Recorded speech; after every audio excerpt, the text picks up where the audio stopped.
All right, guys, welcome to another episode of Startup Jungle Podcast. I'm your host, Sweeney, and today we have Eric Su. Is that pronounced correctly? That's pronounced correctly. Thanks for All having right. me.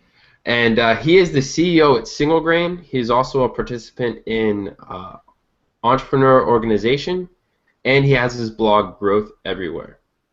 So you were just telling me about a board and how you kind of have your days divided. So I would kind of like to talk about that a little bit and how you manage, because you're doing a lot of different things. So how do you kind of manage your day, and how does that look? Yeah. Do you kind of want me to go through kind of my morning routine or just kind of the day-to-day breakdown? I think a morning routine actually can be pretty powerful because Okay. it definitely, with successful people, they have their morning routine down. So I'm interested to Yeah. hear yours. So I think that where I started with all this, the whole morning routine things, I started really researching other entrepreneurs, the ones that really wake up early, right? Tim Cook gets up at 4 a.m. CEO of Disney, they all wake up super early, right? So I'm like, how do I do that? Because when I worked at Treehouse, the CEO Ryan Carson, he always got up at 5 a.m. right? And there's a reason for that. You get up at 5 a.m. so you have 4 hours of just me time. You get to work on whatever you want. No one's there to bother you. It's great. It's kind of therapeutic in the morning. So to do that, I used to always sleep at like 1 or 2, and wake up at like last minute at 7 to wake up for work when I first started working, and I was like, God, I can never do that. But then kind of the hacks I've been using is try to go to sleep around 9:30, 10. Like I read a book for 30 minutes to an hour. Not an article. The articles are all before that because you kind of want to take a break from the computer screen. And then I'll go to sleep at 9:30 to 10, and then I'll make sure the phone's really far away. So I'll set an alarm for like 5 a.m.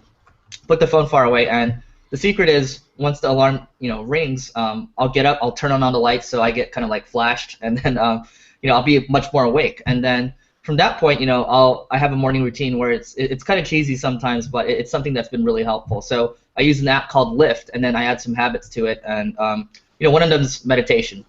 So I'll meditate for 10 minutes to 15 minutes. Before the day gets all crazy and all these crazy thoughts start going on through my head, and then I'll start. I'll be grateful for one thing, whether it's something or someone. It could be like even the stupidest thing, right? I'm grateful for the weather or whatever, just to get off on a positive note. And then I'll kind of visualize myself achieving my goals, and then that was taken from Think and Grow Rich. So I kind of had like this combo that I start the day off with, and it really gets me off on the right foot. And then I'll work on kind of the most difficult thing for the day, and then the day keeps rolling on from there. Gotcha. So is that so it's basically meditation, 10 to 15 minutes, you said? Yeah. Is there any particular app or any kind of meditation you do? Yeah. So I mean, I really recommend reading. I think it's called Real Happiness. Because before I didn't really understand meditation, and I was just like, this I'll never understand because there's so much complex stuff on it, Zen stuff, whatever. But I think for apps, there's this iPhone app called it's called Calm, and that's a pretty good app because you can kind of pick the ambiance, and then you can also pick if you want to have it guided or not, and that can really get you going. Have you seen Headspace? I've used Headspace as well. I kind of like the ability to be able to turn off the voice because it's like the same voice over and over. So Calm lets me I have more control over it, so to speak. Gotcha. So you go meditation, gratefulness for one thing, and then you tackle the most important, kind of your biggest MIT of the day. Mm-hmm. And where's eating fitting into this? Where's breakfast? Where's coffee? Where's tea? Is that a part of it? Yeah. So it changes sometimes. So sometimes I might just so I have my Vitamix. That's super important. So I'll make a smoothie in the morning. That'll get me off on the right foot, and I might work on something for an hour, and then I'll go to the gym. I'll go to gym after that, like after an hour, and then I'll just come back and then start working. Usually it's like that. Sometimes I like interchange things, but for the most part, it's pretty consistent. Which is interesting because that's something I've noticed with morning workouts is that it kind of delays getting into the computer. So instead, you get in, tackle something. That Mm-hmm. way, you already have that momentum going. Go get your Mm-hmm. gym workout and then come back. Right, and then there's another thing where studies show. There's anyone can quote statistics or whatever, but working out in the day, tackling the most difficult thing in the day, it's kind of it'll make you happier. And then also listening to music while you work out also makes you more effective at it too. So I kind of like steal all this research from everywhere and just kind of piece together whatever I think makes sense. Sometimes it might not make sense, but if it for the most part, if it makes sense to me, I'll just do it. So are you caffeine free then, or? Yeah, I don't drink coffee or anything. Well, actually, I do drink black tea. I guess that kind of counts. But not Got not it. a lot of. I'm not a coffee person. Gotcha. Much respect. All right, so we, I mean, so you've waken up, you've done your meditation, done your gratefulness, knocked out one of the major important tasks, about an hour or so. Do you do any writing? And where does writing fit in? Yeah. It's Do funny you that you do mentioned morning that. pages? Do you do, because I see the blog tends to be more podcast kind of style. Yeah, I mean, it's funny because the blog used to be more just me writing. Now I could say I've gotten a little.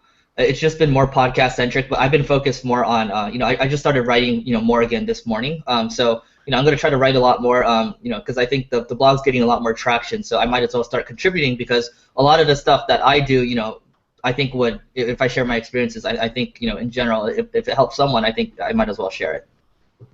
One, I think it's a clarity thing because writing, you realize things and then putting it out there, other people add to it, and it kind of comes this collaborative, creative process. Right, totally. And someone like me, I think it's a lot easier for me to kind of articulate my writing versus like when I talk, I have a harder time articulating myself. So, Gotcha. Well, we won't judge too hard, no worries. So about that board, you said you kind of have your days, split up. Do you wanna talk about that a little bit, or how you ended up with, a board? What yeah, led you sure. there? So, this started like 2 to 3 weeks ago actually, because I just found myself jumping from place to place. Like, people would be like, "Oh, like I need to go help like services, I need to go help like sales, all these like different things." I'm just jumping around, and I just felt like I was out of control.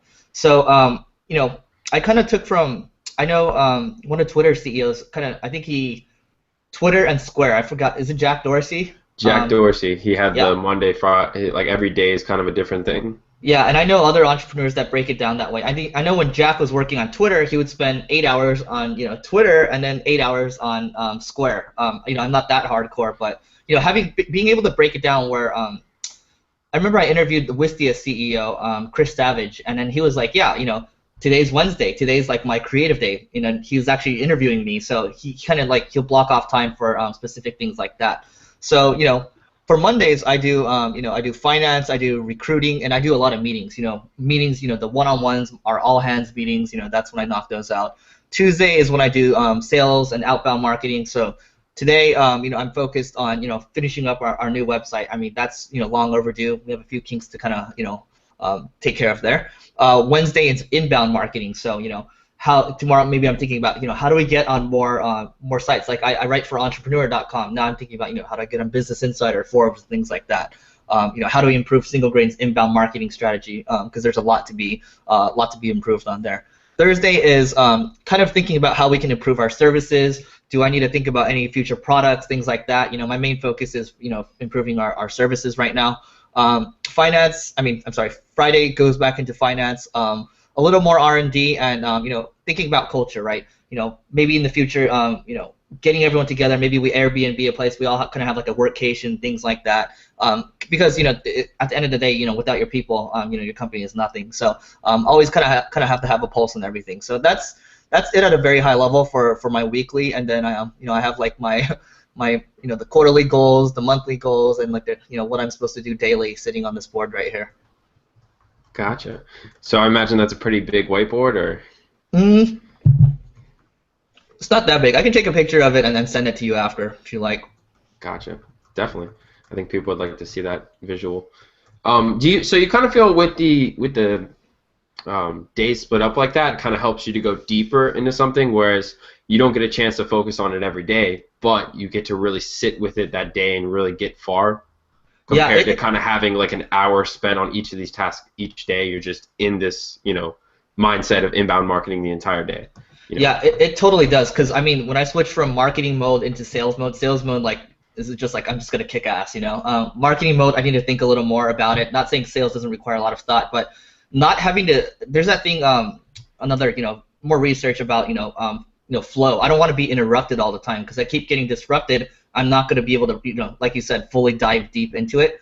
With like for today, for example, I might after I finish off the site, I can start thinking about other things that are related to outbound marketing and things like that. Whereas when I had everything kind of bunched together and there's less organization, I'll just jump to the next thing and then not pay as much attention as I should, to the other things. So this has been kind of really, it's a sense of relief. Nice.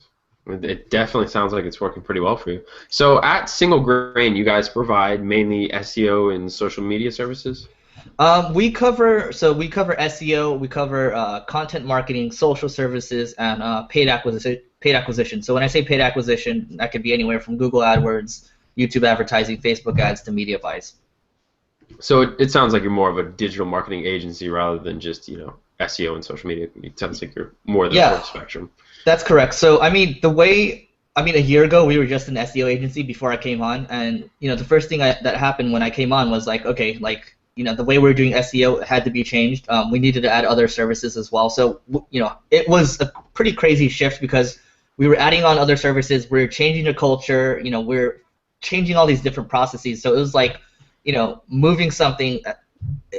Yeah, it was just a lot of crazy stuff going on at the same time. But now it's getting a lot more settled down. Like there's a lot more order now. I mean, there's a lot more structure. So I think we're set for some pretty good long-term growth.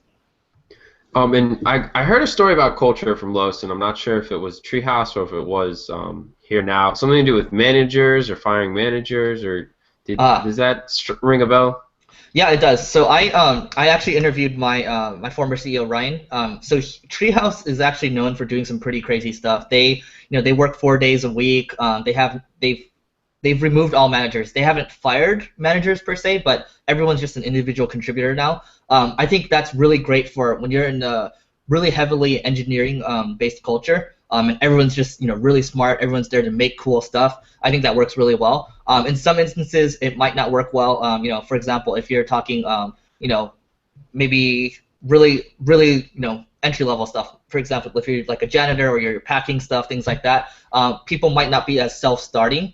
And the stuff that they're making, the stuff that they're creating, might not be as motivating. So I can see it working really well for for tree houses, for the Valves of the world, for the GitHubs of the world. For other ones, I'm not so sure about. Gotcha. So it's more about just kind of removing those bottlenecks and just letting the coders code and just letting them do their thing, and that's how they'll get the most and best work done. Yeah, I mean, you look at GitHub, I think they have hundreds of employees, and everyone just works on their own thing. Same thing with Valve, too. And what Treehouse does is they have this little internal Reddit clone called Convoy, and people can make projects, and then people can decide if they want to join or not, things like that. So that allows for a lot of autonomy, a lot of creativity, a lot of chaos at the same time, too. So if you go to ryancarson.com, he'll talk about he has a series of blog posts where he talks about all these different crazy things going on, the disadvantages, the advantages, things like that. But for the most part, it seems like it's working. So when you got brought into, so you've been with SingleGrain for about a year now. When was the hire date? April. Gotcha. So you're approaching a year quickly. Approaching a year, yeah. It's been crazy. I just bought out the partners last month, so now it's crazy. Now I own the company. So oh, wow. Didn't expect that to happen in less than a year, but here I am. So CEO to owner. Yeah. More like it was COO to owner/CEO. Gotcha. So when you first got hired at SingleGrain, why did you want to add more services? What was the pivot there? Did they know that? Did they bring you in knowing that, or you got hired and then you're like, hey, by the way, guys? Yeah. So they came in knowing that I would just pretty much take things and run all over, like tear things up if I needed to. And they knew that I had a certain vision in my mind because I've worked at an agency before, and there was just certain ways that I thought things could be done better, things like that. And I looked at other agencies around the world, and kind of saw how they operated, and I kind of took what I liked, and then kind of the same thing with the way I do research. I kind of just take what I like and kind of piece them together. And it's funny because I actually vowed to never get back into the agency game because it just didn't, it wasn't that appealing to me. But actually being able to turn a company around, solve culture, solve processes, and solve operations in general, I think was a really interesting problem for me to solve, and it's been pretty fun. Gotcha. So back to that though, why did you pivot and kind of add these extra services instead of just being focused on SEO? What was So I think that ties back into how I saw the industry moving. So I used to just specialize in SEO when I first started in internet marketing, and I realized I needed to transition into more things, so to become a more like T-shaped marketer, so to speak. People people that think they need kind of the old school SEO, which is like a lot of link building, things like that, they don't realize the landscape has changed. It's segueing into a lot more things. So SEO is different now. SEO is content marketing. SEO ties a little bit into conversion rates, emails. Even you could even talk about content tying in with like remarketing, things like that. Everything just kind of ties together now. So we got to think of things more holistically, and that's kind of how I helped grow Treehouse, right? And a lot of how these growth hackers or these startups, that's how they grow, because you can't just hire a specialist. You got to hire someone that can get shit done on their own. They can figure out other things, right? And if you just do SEO, I mean, and you're a startup, and you're dead. You're not only going to screw over your startup, you're probably going to get canned. And you're not going to have many results to show for it too. So that's kind of the approach we took, kind of have a more holistic approach. And people that just want SEO, we'll get on calls with them, and we'll kind of have to re-educate them and tell them where the landscape is. And after they sign on, they understand that they look at the results, and the results are actually a lot better than SEO firms that they used to just work with, SEO only firms. Gotcha. So how was that process kind of work out with the current clients and current customers? Hey, by the way, now we're going to start doing all this other stuff, and you should give us more money for it, or how'd you get them on board with that? Oh, so with current clients, we do have an upsell process too. It's like first of all, we have to be doing a good job for them first. You kind of have to see where their sentiments are, and then we'll kind of let them know, hey, like we see these opportunities. Would you be interested in doing this? Gary Vaynerchuk always says it's easier to farm than to hunt, and that's true, right? So I mean, it's always good to look for upsell opportunities within, because they're already your clients. I think it's actually tougher. I mean, when people come in, they're like, SEO, and they're like, we should be doing a lot of link building, blah blah blah, because they've already they have this very tunnel vision way of thinking, and it's very hard to push them. But if they're your current client and you're already bringing results, it just becomes a lot easier. Gotcha. Yeah, if you're already producing for them, then they're willing to listen to you because you've gained their trust. Right. So where's the current SEO landscape kind of at right now? Obviously, it has taken a pretty big change from link building, and now at where it's at kind of with more content marketing and social signals. So what's kind of on board, or what's coming for 2014, would you say? Yeah, so I think the first thing I really want to clear up is that links are still super important, but the whole mindset of link building is really broken, because it's like, let's get a few keywords, let's do some keyword research, let's look at analytics, what converts for us, and let's just keep building links for those. That way, it's not a very scalable way of thinking. So I think the way Google's making it go now, with Panda, with Penguin, with Hummingbird, all that kind of stuff, is just don't worry so much about the algorithm anymore. Don't chase the algorithm. Worry about how much value you can bring. And you're going to hear this from SEOs everywhere, the content marketing specialist, whatever. And it's really simple at the end of the day. It's like, one guy interviewed Marcus Sheridan, he said, how can you become the best teacher you can be, right? Because everyone's trying to put out content now, right? It's how do you stand out? And I'll say firsthand, if you look at the SingleGrain blog, that's one weak point I see right now. It's like we're not being the best teachers we can be, right? So I want to think about how we can stand out from the rest of the internet marketing blogs in the world. Like if you're in a certain niche, how can you stand out? How can you do more? And I think there's a lot of industries right now that are really ripe for really having someone stand up above the crowd and really educate people. Like Marcus Sheridan, he grew his pool business to multi-million-dollar business and made it the most trafficked pool site in the world. 200,000 visits a month for a freaking pool site. That's insane. So that's where I see it going. Add as much value as you can. And if you think about it, that's how life has always been, right? No one's chasing an algorithm. No one cares about the next update, whatever, right? And guess what? Like if you add as much value as you can, if Google decides to slap you and de-index you, you've created so much value that you have traffic coming in from social. So much, your brand is so strong already. Tons of direct traffic coming in. You don't even need to worry about Google anymore. It's just icing on the cake.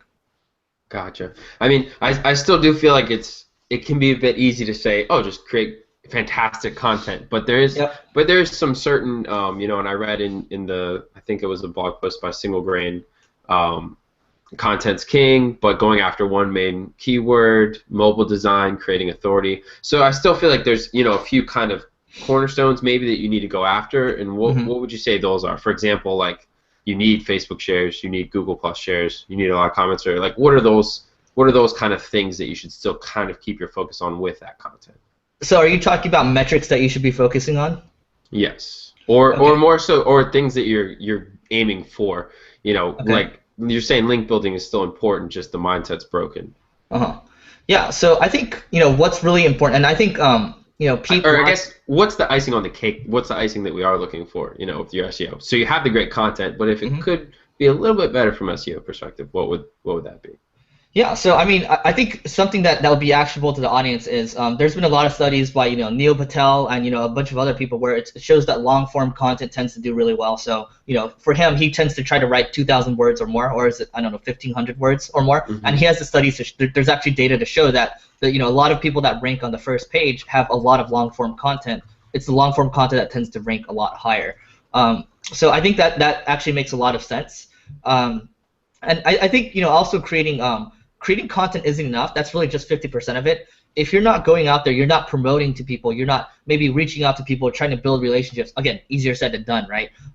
And I used to try to spam a lot in the past. It doesn't work that well. But once you start to build relationships with people, you try to help them out, then they'll be able to they'll be willing to kind of share the content, right?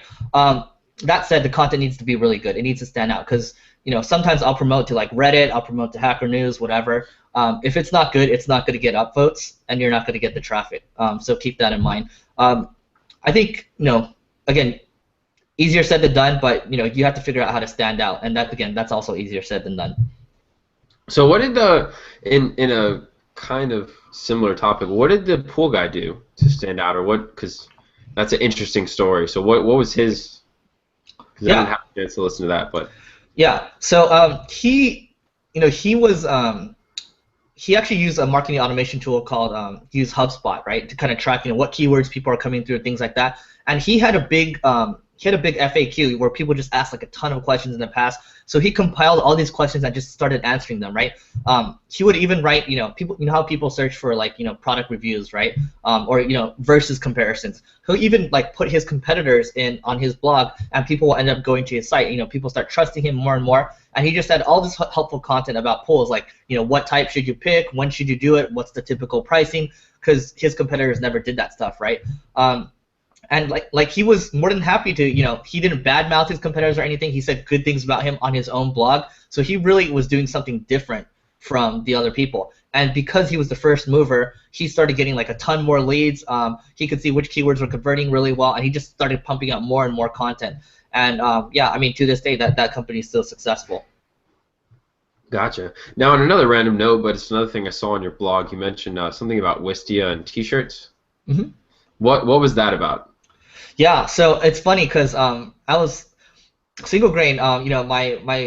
My former partner, he bought like a ton of T-shirts, and he wrote a blog post saying, SingleGrain made 500K off it. I don't know if it's true or not, but that's why I was curious to ask, Chris, what was the ROI on you buying all these T-shirts? And he said it's been phenomenal, right? But he couldn't give me a number, but I'm sure it's been great because he has a link on his site where you can just order as many T-shirts as you want, and people start to talk about it.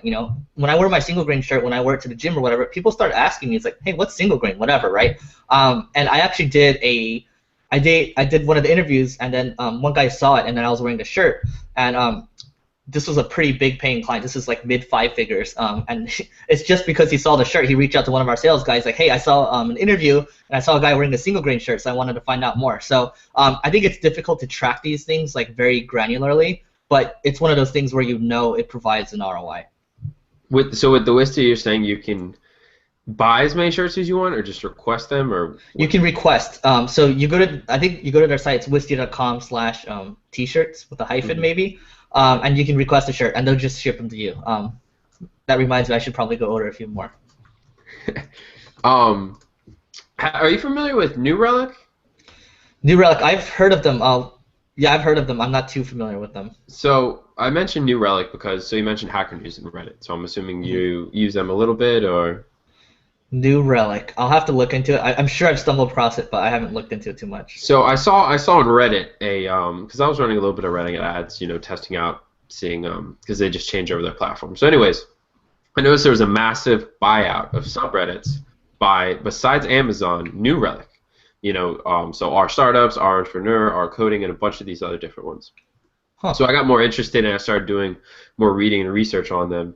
And it turns out their CEO used to be a part of a company that got an exit for $500 million or $700 million or something like that. And now New Relic is speeding towards probably an IPO this year. So they're doing incredibly well in their app performance data. But one of the things they do that's very interesting is when you sign up for a new account, you get a New Relic Nerd Life t-shirt.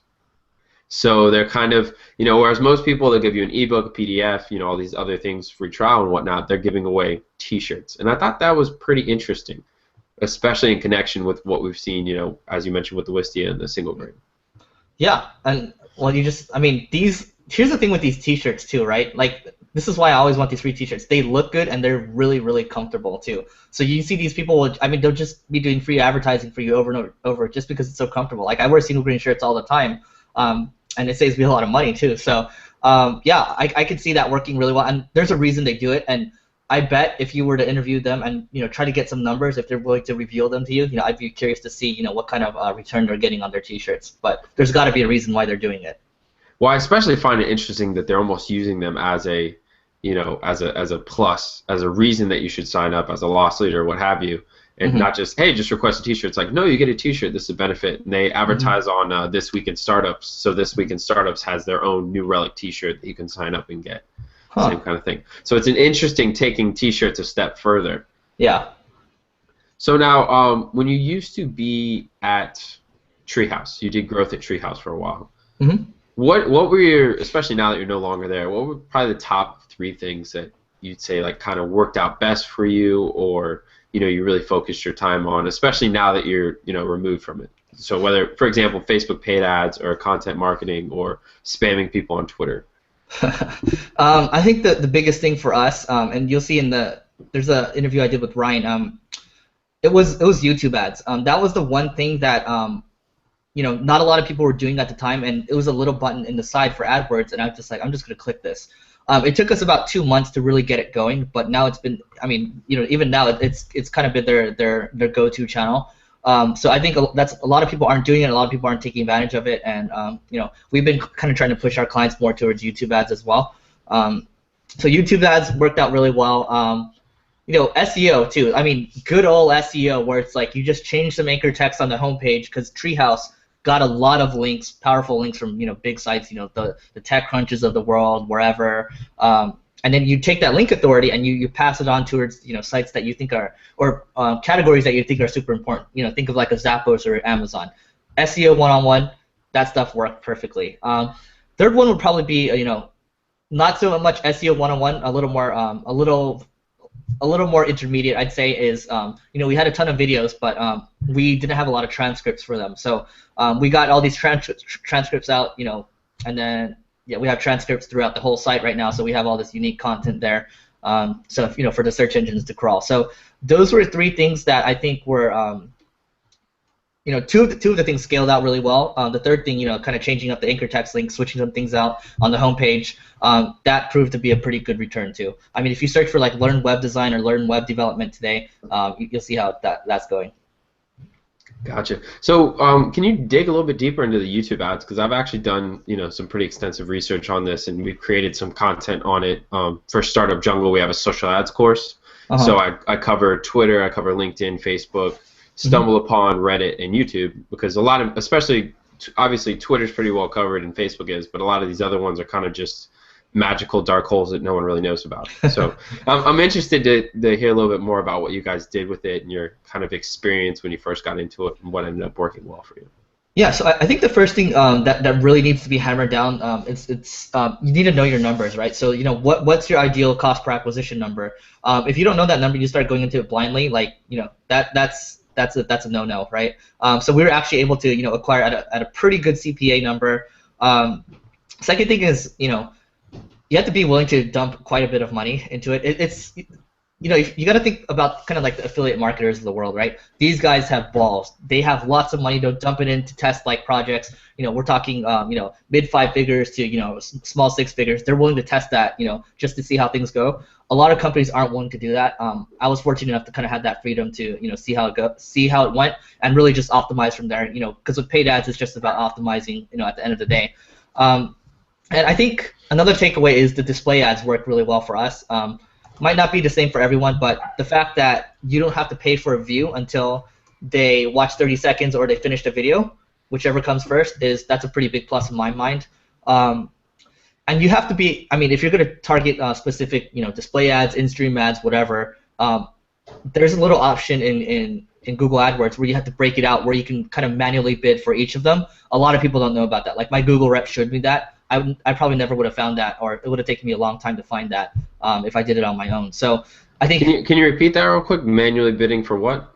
manually bidding for the different types of ads. So you have in-stream, you have the in-display, and then I think there's another option. But for us, in-display worked really well. For some other companies, it's like the other ones that work really well. So it's really, you got to test and see what works for you. Make different campaigns, make the targeting really targeted, and then just go from there. So did you with the YouTube ads, did you have a lot of just natural videos as well to complement that, or how did the video side of it work? Because obviously it's easy to say, oh yeah, great content, and it's easy to say, oh, run some YouTube ads, and it's like, well, you got to create videos. You got to create videos that convert people to, that get people to your landing page that actually turn into a sale. So what did that look like a bit more? So I guess I'll give you two examples here. So I mean, with Treehouse, obviously it's a lot easier because we had an in-house video team, and I'm just like, hey guys, we need to do this, this, and this, right? I was like, hey guys, here's an idea. Why don't we do like a YouTube channel? Like I just threw that idea in there, and they like blossomed it. Like they created like a Treehouse show. They created these things called quick tips, where this is all just free content, right? Now they even do they do live hangouts too, just all this crazy free content they give away for free. Free content that they give away for free. So yeah, I mean, I think, and then for Crazy Egg, they don't have like an in-house video team, right? So they used Demo Duck or Switch Video. Those are two really good video companies or explainer video companies. And then they made a video, and that's been working out really well for them as well. So I think if you don't have the capabilities in-house, definitely go to one of these more experienced places. You might pay a couple of grand for a YouTube video. Again, you got to have some upfront capital to put in, and then go from there. But you probably don't want to touch YouTube ads until you're really you have product market fit. People actually you have a product that people really enjoy, and then think about scaling it from there. I think that's probably the best way to approach it. Gotcha. So kind of coming back to SingleGrain, now that you guys are doing more paid acquisition, like what's working really great for you guys right now? Is it Facebook ads? Is it LinkedIn ads? Is it Twitter ads? Where do you guys focus with, or is it Google AdWords? Yeah, I think primarily for our clients it's Google AdWords. There's search, there's display, there's retargeting, there's YouTube, there's so much things you can do with Google AdWords, right? Facebook ads is a close second as well. I think for a lot of these companies, they're very interested in branding themselves. They're very interested in getting more engagement for their content, more distribution for it. So that's those two are probably the biggest ones. Twitter is we've tried Twitter a little bit. That's not to say we won't go back and test it. Just because something hasn't worked in the past doesn't mean it's not going to work in the future. So I remember I interviewed Sean Ellis, and he said Twitter worked out really well for him, where he was getting, I think maybe 2 cents a click, or was it 20 cents a click? That's a big difference. But he was targeting super specific people, kind of in the growth world, the tech world, and he was getting really good engagement there. So I think the key thing is to always, don't have a closed mind. Just don't be like, oh, did we try that like 2 times in the past? It's not going to work, man. You got to have a really open mind, because with marketing, you just never know what's going to happen. And with a lot of these platforms, they're always changing. So the targeting, the bidding, you never know. I know Twitter has lead gen cards now. It's very changing. So you don't know what didn't work 6 months ago might actually work pretty well now. Totally. So with the with content, is there any kind of distribution strategies you guys do, whether paid or sending it out to bloggers? Is there anything there? Or is it just you guys kind of have a tribe, or? Yeah, so there's 3 things. I mean, you mentioned the tribe, right? We do kind of have I hate calling it a Rolodex, but it's a Rolodex of relationships that we've kind of built up over the years. And then we do the paid distribution side, so that's on our paid acquisition team to take care of. And then our social media team is also the promotions. I mean, they'll actually go out there and outreach personally to people that, let's say, you might want to target. You might have like a list of people, right? Their job is to really expand on that list, and then individually, kind of like personally, outreach to them and not just send like a template to them. So we found that to be a little more successful in terms of getting more conversion rates, and it's really those three things that help us in terms of promotion. Gotcha. So do you know any more with the actual paid distribution? Do you know what channels they actually use or leverage or no? For paid distribution, For content.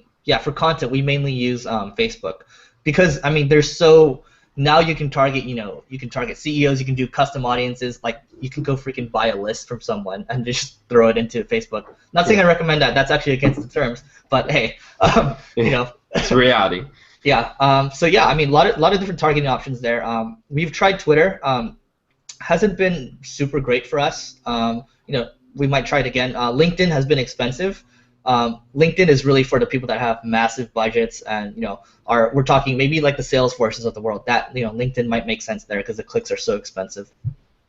Have you guys done any kind of native advertising? And I mean it in the sense of like Taboola or Outbrain and those other Okay, so sources. the Outbrain. I mean, we've tried the Outbrains of the world. We've tried kind of what else? And for people that aren't aware of this, native advertising can take on different terms, right? So technically, a advertisement that shows up in the news feed of Facebook is technically a native advertisement. We're more so specifically focused on talking about at the bottom of blogs where you see the other articles recommended to you by, and there'll be a little logo. Yeah, so we've tried out those services before. We've disabled them. I've actually used them personally in the past as well. Haven't seen super great results, but here's the thing, right? I actually read something interesting yesterday. So, I mean, whenever you run something like an Outbrain or like even like a StumbleUpon, it's not directly related, but you're just gonna get a ton of traffic, right? And it's super unengaged traffic.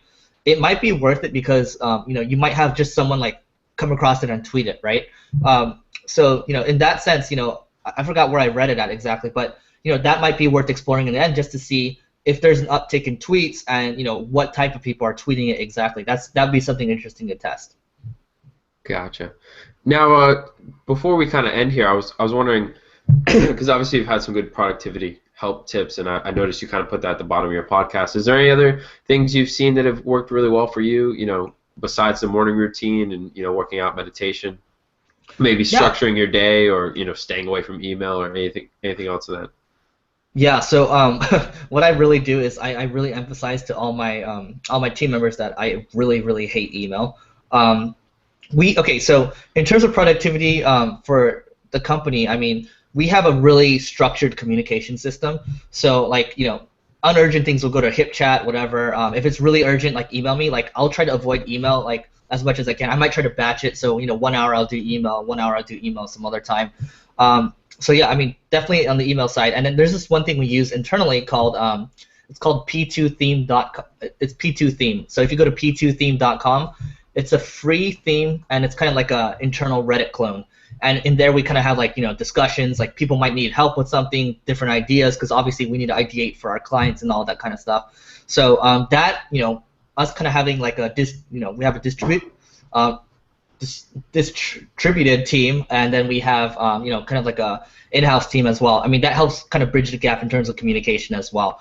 And then I think reading is pretty therapeutic. I mean, having an actual physical book, reading online is super important too, reading a lot of articles, but I think that helps me get away from the whole entire like work mode all the time. And then I think that's about it. And I try to sleep at least 8 to 9 hours. I used to do like the 5 to 6 hour thing. I thought I was like Superman.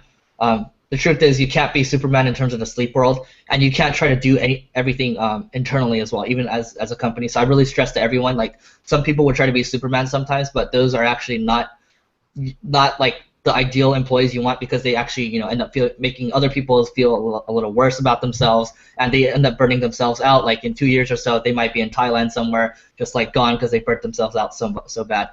So it's, I guess, this whole productivity thing, and also I try to let it flow into my company as well.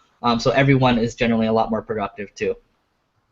Have you heard of the Stress Doctor app for the iPhone? Stress Doctor? No, what is that? It's a heart rate variability training. And the reason why it's interesting is because normally they only had kind of handheld devices and whatnot, or $100, $200, what have you. Mm-hmm. And have you ever seen? Did you read the 4 Hour Body or no? Yeah, I have. Are you familiar with the blue light that you kind of breathe with before you go to sleep? No, I Okay, guess so I didn't read there's it hard enough. well, it's mentioned in the sleep section. The sleep section I thought was actually kind of short, but basically Uh-huh. there's this blue light that you breathe with, and what it does, in similar somewhat to meditation, is it kind of hacks your body into the autonomous system. Hmm. So breathing with this light, you kind of just zone out to it basically, and it makes it a lot easier for you to fall asleep. So Oh. what this app is you put your finger over the camera Uh-huh. and it measures your pulse, and then it also listens to your breath. And then you watch the screen and you basically breathe with this up down kind of wavelength graph. And Hmm. when you do it right, you get like a little yin yang sign, and you're supposed to do it for about 5 minutes or so. Uh-huh. And it's Wow. it's it's just a way to like basically hack your breathing, and it's I would say it's very similar-ish to meditation in the same kind of way that you're slowing down, you're taking deep breaths, you're focused on that, and Hmm. it's only $5, and it has the feedback portion. You're getting graphs, you're getting the little yin yang type thing and all that. Huh. Yeah, I'll have to So check that out. thought I'd So mention that. no, that's definitely awesome. So I'll definitely check that out. I'll have to email you about that. Two things on my end. I'm just looking at kind of the apps I have here. What really helps me throughout my day is Evernote, but Evernote, and I kind of looked at I think what Ben Horowitz from Andreessen Horowitz does. He has like an anti-to-do list. So one side is things you have to do. I'll have kind of like the top five, and then like a laundry list of other things kind of below that. And then I will have an anti-to-do list. That's pretty much the things that you got done for the day, and I'll always just copy and paste it and move it to the next one. And I'll use Rescue Time as well. That's kind of like my little analytics tool. That just sits in the background, tells me what I use a lot. Am I using Facebook too much, whatever, and I can kind of review it each week. I might actually get it for the whole team as well, so we can all work together on that. And how do you manage your team? Because I know some people like I done this, and some people like different little tools like that. So is there a way you Yeah, do that to be kind of hands on without having to waste their time or waste your time? Or yeah, good question. So I think we do daily stand-ups, right? So everyone will send, like, for their team, they'll send an email out, and then like what I did today, what I got done yesterday, what I'm stuck on, typical stand-up, right? And that goes to myself, and then their team as well. And then we have one-on-ones, right? So I have my one-on-ones with managers on Mondays, and my goal is to really just find out. I just listen to them, right? It's like, hey, I ask them how things are going. Sometimes it'll be it'll be a disaster. They just keep going, and my job is to listen. I'll try not to go into problem-solving mode, and sometimes it just might be an update. And if it's just an update, I might have things that I want to talk about that we can work on together. It really helps me get a pulse on how people are feeling in general. We use 15.5. I think I have a post on how to keep a pulse on your company. So we have 15.5 and Tiny Pulse, and these are two tools that will send questions to our team each week, and that way that also helps me keep a pulse on how things are going. And then yeah, we have our all hands meetings, and then yeah, I think that's about it. We have our P2 theme. I know we have Hip Chat. People hang out in Hip Chat, so that's pretty cool as well. People just mess around. Yeah, I think that's it for the most part. it seems like HipChat's a good way to kind of bridge the gap between like you can chat all the time if you want to, but you don't have to be in it, and you can kind of have that social kind of you know like not maybe talking about work, but just talking about what's going on. Yeah, I mean, HipChat has crazy integrations too. Like, we have our sales room, right?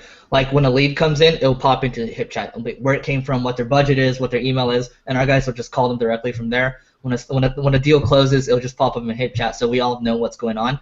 There's just so many. You can kind of integrate Zapier, use Zapier, and then you can kind of have all these different integrations. Gotcha. I was actually talking. Are you familiar with Justin Rothmarsh of Sales Process Engineering?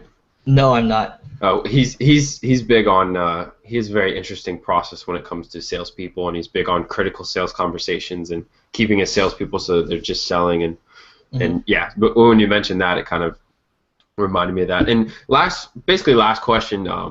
What do you think you guys have done right to kind of keep the culture at Single Grain, in a good space? Is it Wednesday lunches? Do you guys all do yoga on Tuesdays, or what do you? You mentioned the work vacation. Yeah. So, what we have, our culture is really, it's a culture of mastery, autonomy, and purpose, right? If you see Daniel Pink stuff, that's really what we try to emphasize. So, people, we'll have team lunches every month or so. People will get together. The company will cover that. in terms of benefits and things like that too. I mean, we are looking to bring back, like we used to have this thing called Uncover, and that would help give people like free iTunes cards or free Spotify, free coffee, things like that, and you can even send like rewards and things. And to really keep the culture like going, in Tiny Pulse we have this thing where you're allowed to kind of give cheers to people, so like praise to people, right? And I'll take, I'll read this praise to the whole team every week because everyone needs praise, right? Everyone needs to know that they're doing a good job and they're being told. I mean, the great thing about Tiny Pulse is everything he's saying there, it's anonymous. So you can even say like I'm screwing up or your manager's screwing up, whatever. But when you're actually giving pulse and praise and it's anonymous, I think that's a pretty powerful thing, and people really need to hear that stuff. Gotcha. Now, is there any blogs or any kind of particular sources that you follow? Obviously, everyone should go check out Growth Everywhere and read every single thing on it, and listen to every single podcast, and go to startupjungle.com/blog, and But besides that, is there any? Yeah. I think so. What I've really been doing, and I find myself doing this a lot more now, is I use Twitter, and I have these certain lists that I follow. So it might be venture capitalists, it might be other entrepreneurs, and then I'll have like lists of like SEOs, like mobile marketers, things like that, even Bitcoin too, because I'm interested in Bitcoin.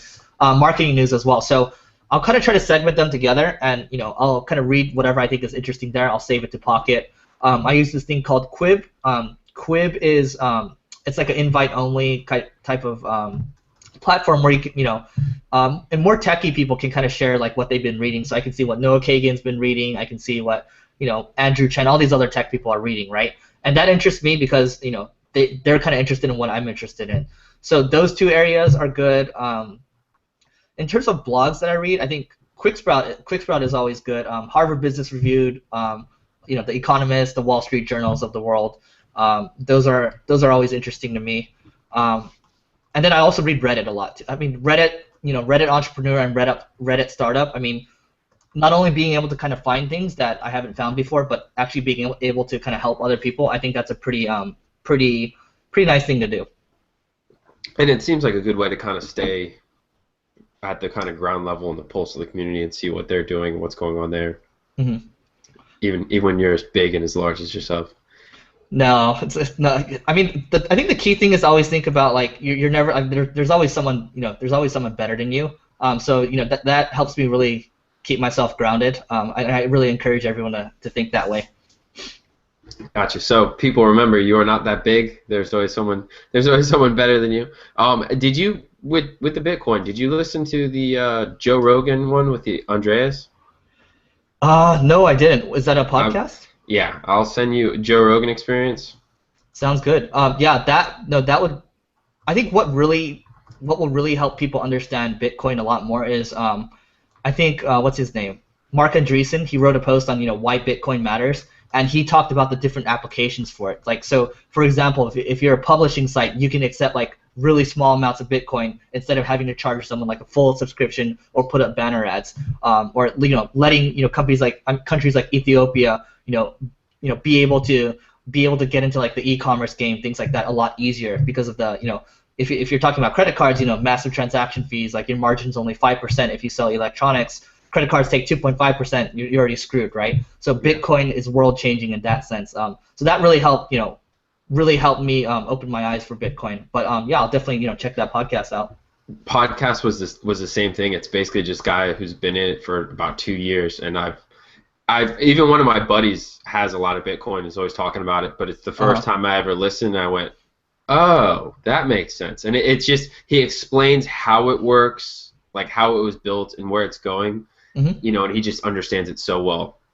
But yeah, I'll definitely send you a link to that. And so I'm gonna close this out. Let's stay on for a second though, because I want to chat with you about something. Mm-hmm. But I appreciate everyone jumping on. And if they want to reach you, where can you be reached at best? Yeah, at ericosu or eric@singlegrain.com. Those both are the best. All right, awesome, man. Thank you for a great podcast. Thanks, guys.